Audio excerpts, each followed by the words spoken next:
Igbo bụ Igbo ekenekwa m ebe anyị na ugbu a bụ na Lady Queen Igbo Class TV. Aka m bụkwa Chinonyere m nwanne ụlọ nwaanyị. O nwere ihe m chọrọ ịjụta ugbu a.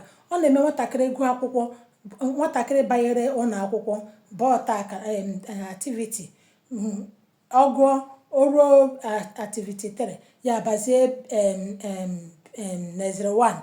Ọ gụrụ ya ruo ọbazikwa JS 1. Ọ gụrụkwa JS 3 emekwa. A na-akọwa na ọtụtụ ntụrụugo a nke bụ graduation a na-eme ụmụazị ndị nne na nna agbaruola ihu sị mba na ha achọzighị ya maka etu a ka a na-amaka ihe ego. Ha na-akwụ ego pụrụ iche n'ihi gịnị na nwa ha na-eturu ugo. Ndị nne na nna na-asị ntụrụugo nke a ndị ụlọ akwụkwọ wepụtaziri ka ebe ha nwaazị aji ya aga ebe ọ na ha ka nọkwa na skuul.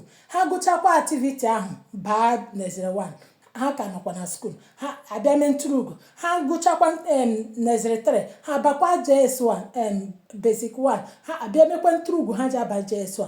Ndị nne na nna sị mba nke ka nwatakịrị gụkwa JS 3 abịa mekwa ntụrụugo bidokwa SS1.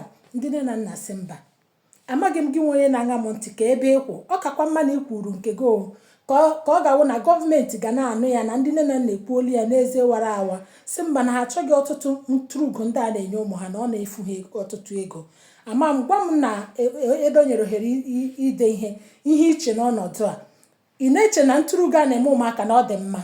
Tụsara m ozi a tie aka n'akara ịhụnanya dere m ya na ebe a nyere ohere ide ihe ka m mara ihe uche gị. Anyị nwa bụ nkizi nke owulu kwutere anyị ga-eso mana a na-akọwa na ọ dịghị mma si wepụrụ anyị ya dịka ndị nne na nna esokwa m bụrụ nne na nna m nwa sịkwa na ọ dịghị mma n'agbanyeghị na m bụ onye nkụzi. Kedu uche nke gị?